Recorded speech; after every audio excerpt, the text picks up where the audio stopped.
umalis na lang kayo. Huwag yung tatanggap kayo, tapos nun, nandyan pa rin kayo. And you will lead the men and the women of the institution to commit crimes against the Filipino people. Kayo namang mga nasa iba pa, discern what is right and wrong. Pagka nakita nyong mali, abay, magsalita kayong mali. Hindi yung yuyuko kayong ganyan pero pinapatupad nyo. Yung ginawa sa KOJC, tama ba yon o mali? O para akong Congress yes or no? Tama ba yun, mali?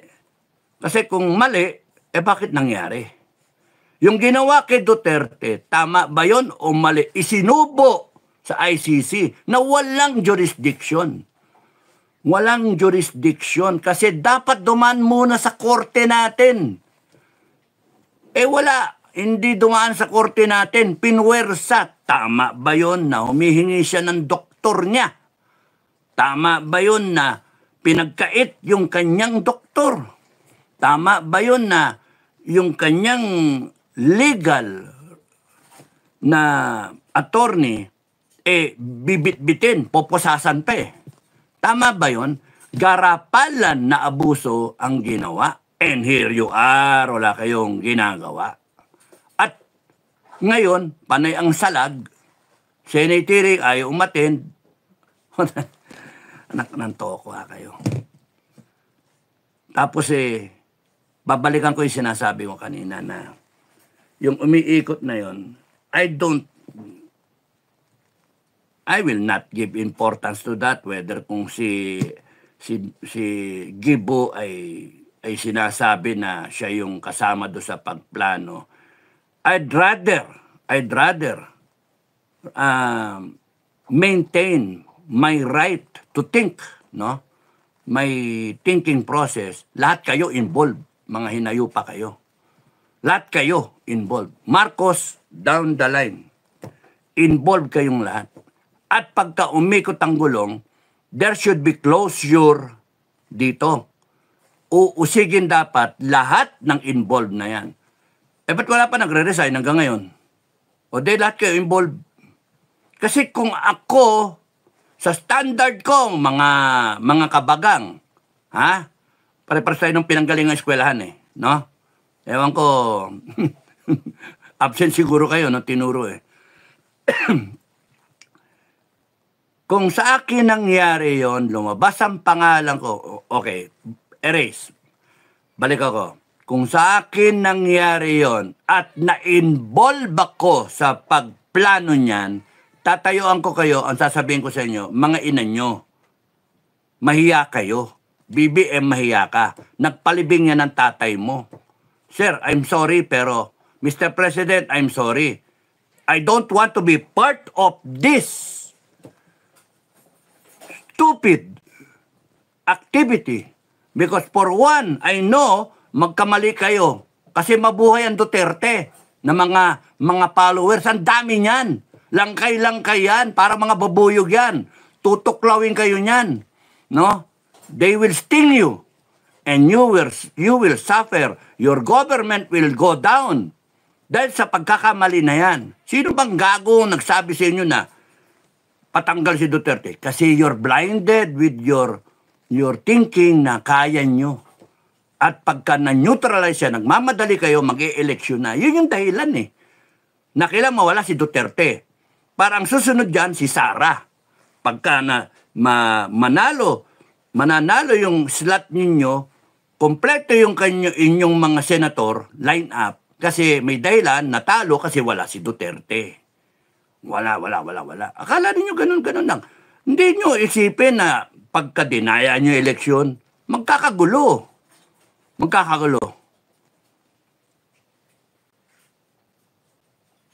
Tapos ano game plan nyo? Pagka nanalo yung Senate slot nyo, impeach na Inday. Di ba? And then, mawawala yung Vice President, magiging Vice President sino? Pipili kayo. Sino ang tingin nyo ang ilalagay? Escudero o si Tamba? Choice naman ng presidente, di ba? So, okay na. Nakapwesto na. Neutralize ang Duterte, doon na siya. Neutralize ang Inday Sara. Sa tingin nyo ba hindi magkakagulo? Ginising nyo eh. Ang natutulog na Duterte na supporters. Kulto. Kung sabihin nyo, kulto, wala kayong magagawa eh. Bilib sila doon sa tao eh. Bilib. Hindi bilib sa iyo, bongbong eh. Panay ka ganyan eh. Pucha kayo. Panay nakaw ang inatupag sa gobyerno mo. Wala. Kaya nga, magaganyan kayo, malalaglag kayo. And then, haharangin ninyo, gagamitin nyo yung AFP tsaka PNP. Ay, naku, mag-isip kayo, mahati ang AFP tsaka PNP nyo because this professor knows. She knows. She knows because she taught them. They know, she knows na she's not the only professor. Ang daming professor sa PMA. Alam nila kung ano yung timpla ng mga junior officer. Na yung iba, mga kernel na. Hindi lahat yan nabibili. Hindi lahat yan napapangakuan. You know why? I know why because galing ako dyan eh. Galing dyan sila Honasan na noon Lieutenant Colonel, yung klase nila, nag-mutiny, nag-kudeta. Oh, part ng history. Ano kayo? Anong history kayong nasa ropor kayo, no? Nung tinuturo yung history. Pinanggalingan natin, may mga colonel, lieutenant colonel sila at that time. May mga general na tumayo para sa taong bayan. Cañeso, Almonte, Mison, di ba? Luga. May mga general na hindi pumapayag na gaguhin at babuyin yung organisasyon. Mangyayari na naman ngayon yan. Ang titigas ng kukote nyo. You think you know what you're doing? Of course not. Because you are committing so many mistakes and we are now here in the verge of a revolution. We are here in the verge of civil war. Sino may gawa? Taong bayan? Duterte? Hindi. Kayo. Hinuli nyo eh. Tore, ikaw, naka-contribute ka. Kala mo you're doing it properly, you're doing it right. Tapos sasabihin mo na lang, hihugas kami ka eh. Sabihin mo, sumusunod lang ako eh. I'm like a good soldier. I am following the commander-in-chief. Hindi ganun ang dapat na thinking. Because you only follow orders that are constitutional, that are lawful. You do not follow stupid, illegal orders. Nakalagay sa konstitusyon natin, mga PNP, a person is accorded, he is presumed innocent until proven guilty otherwise in a court of law. A person is entitled to life, liberty, and property. Anong ginawa nyo kay Duterte? You endangered his life. 300 yung kanyang sugar. Kung namatay yun, revolusyon yun. Ay, nako. Tapos meron kayong mga troll, mga troll farm, na nakaantabay at sige-sige na bumibira. This administration is a demonic one. Walang niya kayo. And you are pitting the Filipinos against each other. Now, okay lang, sige, ganun ang gusto nyo mangyari. Magpatayan ng Pilipino, okay lang yun. Mas maraming Duterte. Kahit anong numero gamitin nyo, talo kayo. Ginagawa, kaya nga ang style ninyo, 2 steps forward, 1 step backward. To gain. It's a daily thing to gain yung to put into effect yung plano nyo. It's all political. It's all a thirst for power and riches. No? Pera ng taong bayan. Yun, ganun kasimple. At para doon sa mga Pilipinong hindi naintindihan, go ahead. Wala na kaming panahon para sa inyo. Bahala kayong maniwala kayo sa narrative ninyo. You stand with them. You stand with government. You stand with the demons. No? Because the coming civil war, the coming revolution is going to be bloody kung hindi iiwasan. Kaya nga kami nagbablog. Gusto namin iwasan eh. Hanggat paano, ayaw namin na may Pilipino na masaktan eh. Gusto namin na maayos to peacefully eh. Pero sa ginagawa ninyo, hindi eh. Ang tao talaga mag-aarmas na eh. Mag-aarmas na yan. Gustong-gusto na eh. Mga nakakusap na yan, gustong-gusto na nang pumatay eh. Bitayin kayo lahat eh. Yun yung ano ng tao ngayon. Ang masama nun, kung kakampi pa kami doon. Pagka kumampi kami doon, patayan tayo. Ang yayabang ninyo kung magsasalita. Tapos ang sasabihin nyo, mga Duterte, tae. Dutae. Putaragis kayo. Ang lakas ng loob ninyo. Ano, kasi hawak niyo armed forces? No, hindi nyo hawak yung armed forces. Mahati ang armed forces. Na? Gusto nyo subukan natin? Mahati yan. Pagka naglabasan ng taong bayan at tumayo, mapipilitan magdesisyon yung armed forces, mahati man yan. Ano, tatakutin niyo yung mga men in ranks? Hindi. Ang gagawin ng taong bayan, sa nakikita ko, tingin ko, the people will be so pissed off that they will abolish the entire armed forces and the entire police force.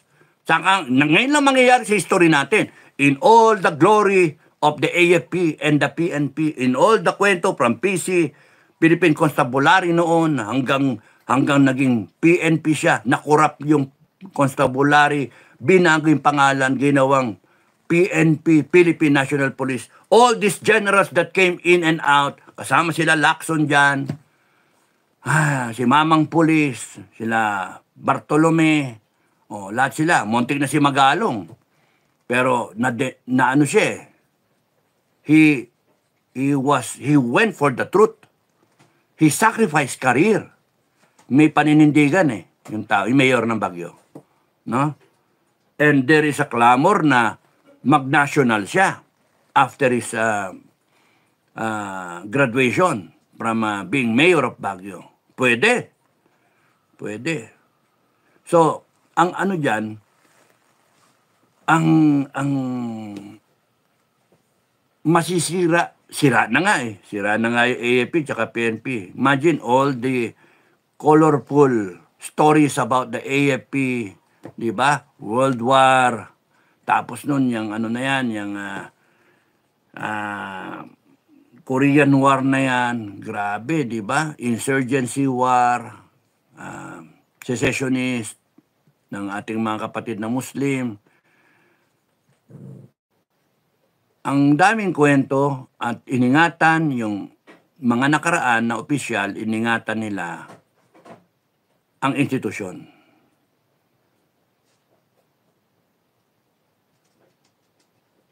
Anyari, bakit ngayon hate na hate ng tao yung institusyon? Doon kami nababagabag. Kaya nga sinasabi ko the people, when they rise up in anger, declaring a revolution, can easily disband the entire armed forces kung di kayo papanig sa taong bayan. And they will create a new one. Sila nagpapasweldo. We the sovereign Filipino people. Ano, magmamatigasan kayo? Hindi. Kaya nga, there will be a break sa tingin ko. There will be a break. Mahati. Matitira dyan, general. Mga general. Yung mga colonel, lieutenant colonel, down the line, they will break away. Ang pagkakaiba lang dati, merong RAM. Reform the Armed Forces Movement. Sinabi ko na yan tapos yung later years, may SFP, Soldiers of the Filipino People, at saka YOU, Young Officers Union. Ngayon, wala. Pero it can happen spontaneously kasi merong internet ngayon. Hindi kagaya dati, tawag-tawag ka, hindi pa ganitong cellphone, no? Tatawag ka, hello, party line. Pero ngayon, with the click of a finger, makontak mo na hanggang Mindanao. Cell site, etc. May internet, ang information, ang dali. Kahit may disinformation, by this time, itong mga opisyal at mga sundalo ay meron ng pinapakinggan na tiwala sila na hindi fake news. So, tingin ko mahati. Yun yung ano ko, mahati. Kasi doon yung mga indikasyon eh. May mga chatter sa group chat nila, may chatter sa mga mga alma mater by class or by association. Some are silent but they know what's wrong and they're just waiting for the right time. May tatayo, kung may tatayo o wala. Pagka tumayo ang taong bayan, yun na yun. Tatayo ang taong bayan, buo taong bayan. Kaya nga, if people are united, nagdedelikado tong administration. Kaya ang inaano nila, sirain. Kaya nga ang suggestion ko lang sa mga grupo-grupo, unite. Tama na muna yung siraan. Tama na muna yung kanya-kanyang agenda. Tama na muna yung Tama na muna yung kanya-kanyang ambisyon. Kaya mas maganda isa lang ang pakay. No? One time, big time. Ganun ba? Para hindi kayo nakakainis na rin eh. Pagod na yung tao eh. No? Pagod na. At make sure na kayo yung nasa harap. Kayong mga senator, kayong mga tumatakbo, kayong mga leader, tumayo kayo. Kita-kita ba sa harap? Lead the people, not only one person. Mas maganda yung nakita ng tao, nag-unite talaga lahat ng grupo. And then, yung mga nasa AFP at mga PNP na matino, automatic yan. Yung matitino, you'll be incorporated do sa bago. Kung mangyayari yun. Tingin ko mangyayari yun.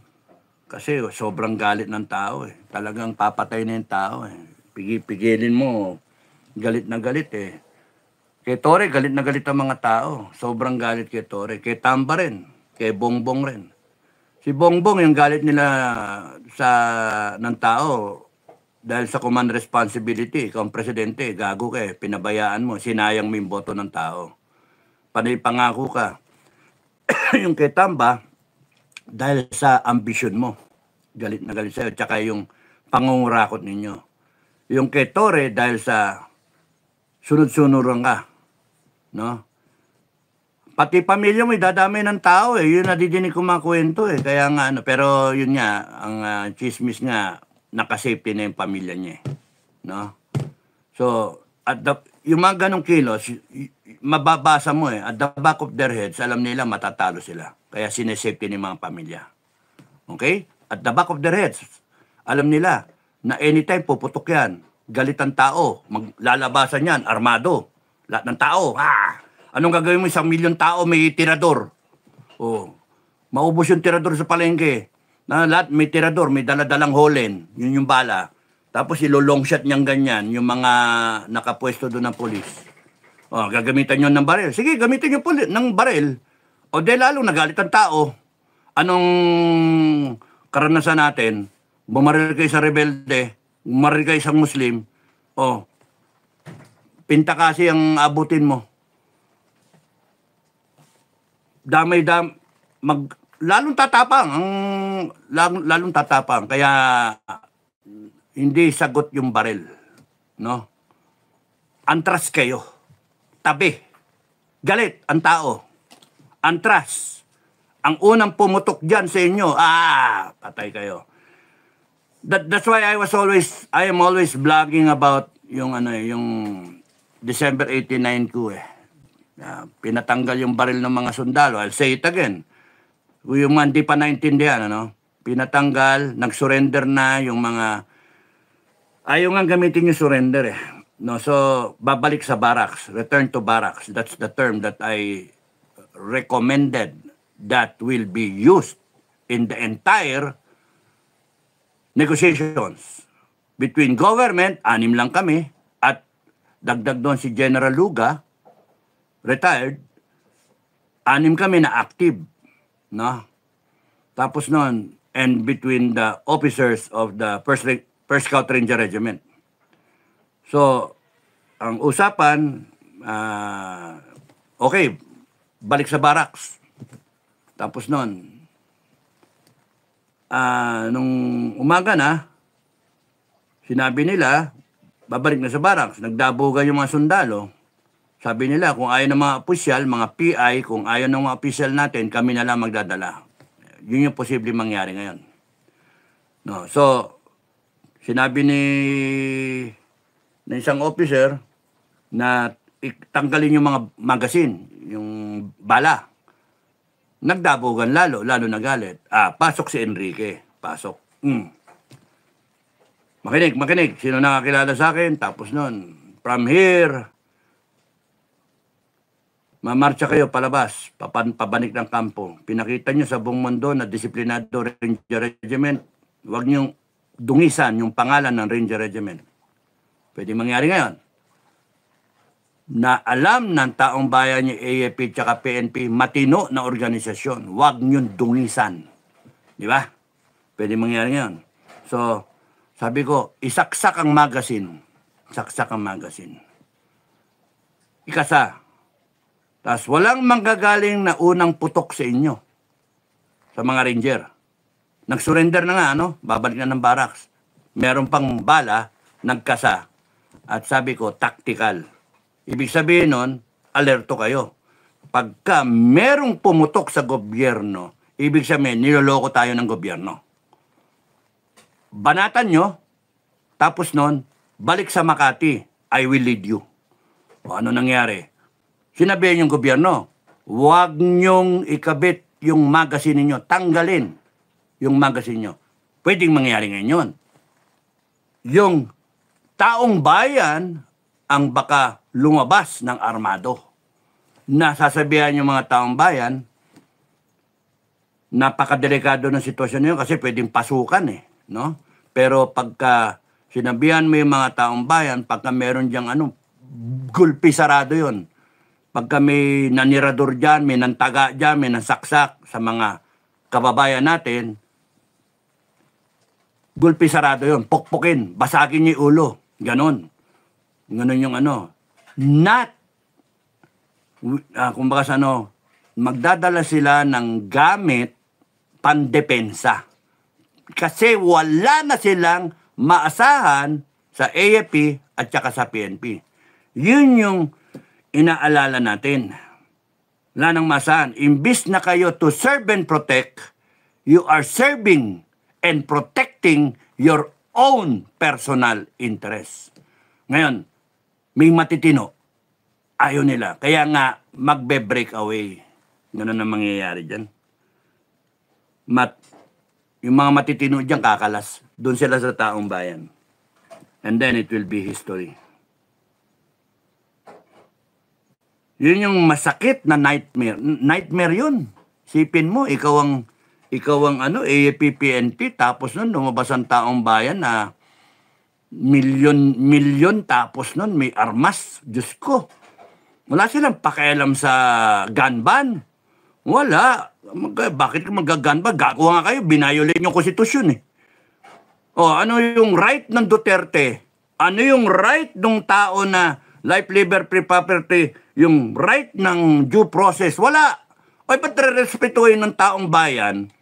Bakit re-respetuhin yung batas natin? Ano yan? Gago kayo?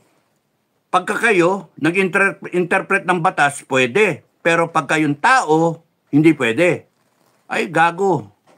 Huwag niyo kaming bulahin. Niloloko niyo kami. Kaya nga galit ang tao sa inyo. So, yun yung pwede mangyari. Kaya nga, anytime, pwedeng pumutok yan eh. Anytime. Ay, nako. Sakit ng ulo nyo. Because, pagka iniisip ko nga yun, nightmare yun eh. Sakit sa ulo ng AFP tsaka sa PNP yun. Anong gagawin nyo? You will get all your PNP and AFP there, standing, in phalanx, na nakaharang, armado. Ano, tingin nyo, matatakot yung taong bayan sa inyo? Hindi na matatakot. Kasi galit na galit, ginalit nyo yung taong bayan. Ginalit nyo. Huwag nyong tataboyin, huwag nyong haharangan. Armado eh. O, armado na. O, paano? Paano kung nangyari yun? So, anong gagawin nyo? Withdraw. Withdraw. O kaya tanggalin nyo yung magazine nyo. Huwag kayong magdala ng barel. As a gesture na you are still soldiers of the Filipino people. Sakit sa ulo yun, 1 milyon na tao. Grabe, no? Sakit sa ulo nun. Ayoko maging commander sa ganyan. Na ikaw yung naatasan, tapos may order na, balatan mo. Pucha, tirkasin mo. Lalo nyo gagalitin yung tao. And it will be your end, BBM. It will be your end. The moment you give an order to the soldiers to hurt the Filipino people, it's all over. Review mo yung history. Yung tatay mo, umalis. Ikaw, kung hindi ka aalis, lalansagin ka ng taong bayan. Gagawin kang langgunisa. Tatadtarin ka ng taong bayan. Ganun ang galit eh. Ginalit mo eh. Eh, nako kayo. Ang yayabang pa. May mga ganyan-ganyan kapatore. Oh, nagagalit ng tao, galit na nga yung tao, pipikunin nyo pa. Hindi ganun. You have to understand the people. Yun yung mga amo nyo eh. You have to understand the people. So, hindi pwede yung ganun na style. No? Yan. 1 oras na pala ako. Tulin ah. So, tama yung sinasabi ni teacher na tandaan ninyo yung courage, integrity, loyalty. Not only mayors for that matter, all officers and men. You are soldiers of the Filipino people. You are supposed to uphold the Constitution, and right before your eyes, nakita nyo, violate yung Constitution not once, not twice, so many times. No? On the rise ang droga, ang komunista na tapos na sana, nandyan na naman, nangaambus na naman. Ano tayo? And ngayon, dadalhin nyo pa ang Pilipinas sa gera? Ano kayo? Kayong mga sip-sip, buto, sip-sip, mukhang pera, mukhang posisyon. Kaya galit ang tao. Yung galit na nga sa ninanakawan nyo, galit na nga sa mga nangyayari ngayon. Walang batas eh. Pero sasabihin nyo, nagbabayad ng batas ng taong bayan. Wala na ngang freedom of expression kasi binibire. Tapos dadagdagan nyo pa, ipapasok nyo pa sa gera. Hanip kayo. You have sincerely failed the people. That's why they will rise up. And this time, no more peace rally. Yun yung problem eh. No more peace rally. Because nag-iisip eh. Papagod din sila eh. Peace rally, naubos na yung suporta natin. Pinapakain natin, yung dami na yan. Tapos nun eh. Paano? Tapos kayo, dami yung pera ng taong bayan. Ginagamit nyo. Ay, nako. People will rise up. And it's very dangerous because it's going to be a hell of a revolution. Maybe it's a good thing sa history natin. Once and for all, yung taong bayan tumayo, nagkaisa ang Pilipino, and then may pag-asa na gumanda bansa natin kung aayusin, or if you will insist, civil war. Ganun ang mangyari. So, you make a choice. Because majority of the people has already, they have made the choice already. Majority. Now, it's up to you. Whether you want this to explode right before our eyes and then we will be remembered in history na nagpatayan ng mga Pilipino. Yun ang gusto nyo? Dahil lang kay Bongbong Marcos na ayaw magpa-hair follicle drug test. Oy, pagka ikaw bumaba ka, automatic ka, hair follicle ka, automatic. Gusto kong kung talagang ano ka, durug, kung talagang user ka, makikita naman yan eh. Kasi yung itsura mo, ngayon, wala. Bangag na bangag ka. Make a choice. Do you want this country to move forward? Do you want this country na mabangkarote? Na baon tayo sa utang, 17 trillion by end of this year, 2025. And another trillion next year. Another trillion next year. Next year. Abutin tayo ng 20 trillion by end of your term. No. Hindi papayag ang taong bayan doon. And then, tamad na yung Pilipino. Ayaw na magtrabaho. Dahil sa lintik na mga ayuda na yan. No, cannot be.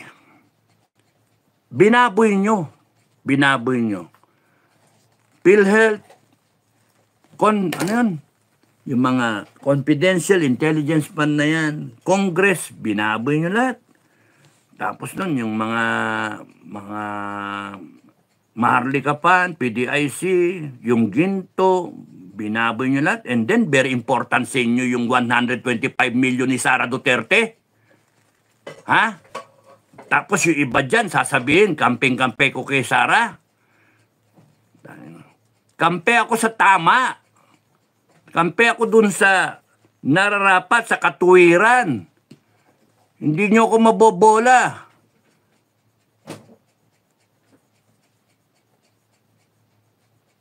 Maniniwala ka ba? Pipilit ninyo na may kaso siya. Sinabi nga ng COA. Ano yon?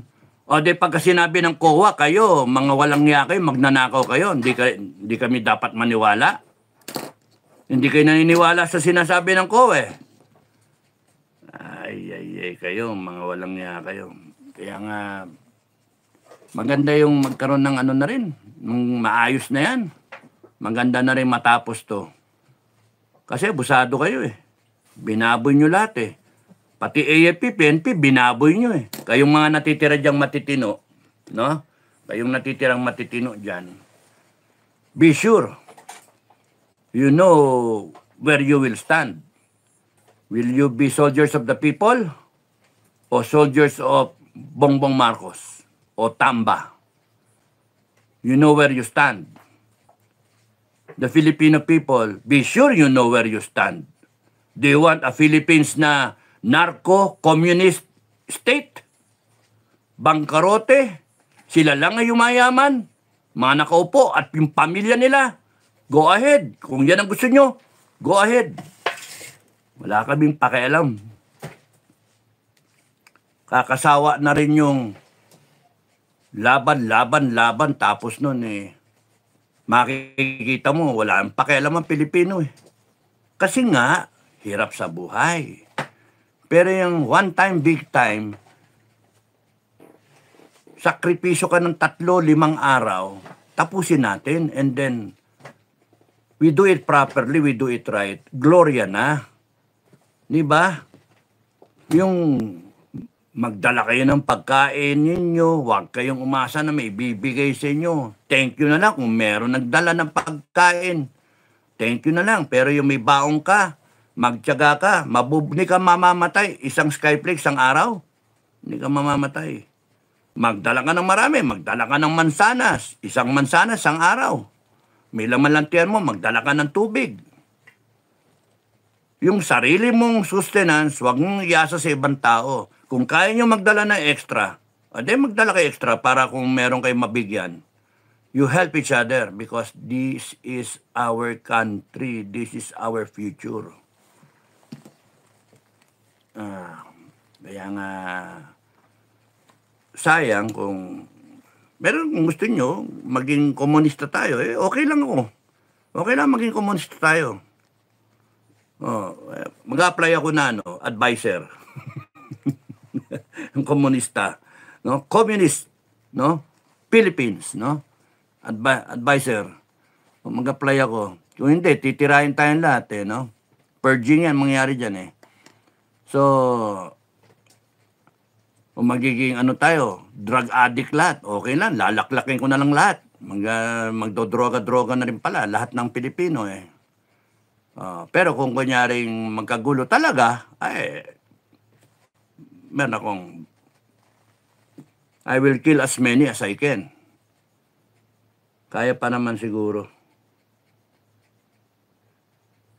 Magmamakaryo sakay ako. Kailan ka tumanda, no? And I know na pati yung mga retired, hati rin, So, ewan natin kung anong mangyayari. Pero yung given ngayon, balikan ko na yung sinasabi ko kanina. Hindi na mahalaga kung sino yung involved, Ang mahalaga, Duterte was kidnapped, not given the rights entitled to him by the Constitution. He was taken out, given to a foreign court, and right now he's there. And that is not right. Yung mga nagsasabi, tama lang, kaso yan, maharapin niya, bobo kayo, gunggong kayo. Be sure you defend Bongbong when the right time comes. You defend him to the hilt because nasa Constitution natin, in a court of law natin. Yung ICC na yan, walang jurisdiction. Kahit anong ipilit nyo, hindi pwede. Hindi pwede. Kung kaya yung gawin niya sa isang presidente ng Pilipinas, former president, sa isang 80 anyos na tao, mga walang niya kayo. Kaya mong gawin yan sa isang tao na ipinalibing ang tatay mo after 5 presidents, pinalibing yung tatay mo para makamove on tayo. Yan ang ginaganti mo, hayop ka. Hindi ka siguro anak, Hayop ka. Anak ka sa labas, ano ba? Tapos nun yan ang sinukli mo. Yung anak na tinaas yung kamay mo, hindi tumakbong presidente, nagparaya para ikaw makapwesto ka. Anong sinukli mo? Impeachment? Hayop kayo. Mga wala ko yung kwentang Pilipino. You do not deserve to be called Filipinos. At kayong mga naniniwala dyan sa narrative nila, you don't deserve to be called Filipinos. Kung kinakailangan tayong magpatayan tayo, go ahead, magpatayan tayo. Because hindi pwede sa demokrasya masusunod ang 10 milyon, kung yan yung tamang number nyo, against 112 million. Hindi pwede. This is a democracy and majority wins. Majority rules. Hindi pwedeng pairalin yung utak ninyo, yung narrative ninyo, kasi mas nakakarami. Kitang-kita nyo, ginising nyo.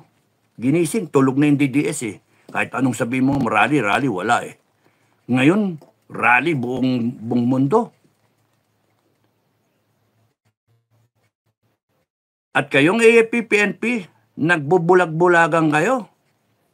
So nakikita nyo, at ang asikasuhin nyo yung gera. Ay, nako. Shame on you. AFP and PNP, shame on you. Kaya sinasabi ko nga when the revolution happens, the people will be so angry that they will disband the entire AFP and the entire PNP, replace you with the Philippine Defense Forces and a People's Police Force, and both institutions who will be responsive sa taong bayan. Do you think they cannot do that? They will do that. I'm telling you already, they will do that. At yun nga mga kababayan, anong masasabi niyo sa balitang ito? Maaring ihayag ang inyong opinyon at kuro-kuro sa comment section sa ibaba. Huwag din kalimutang mag-like, mag-subscribe at mag-share sa bidyong ito. Maraming salamat sa panonood.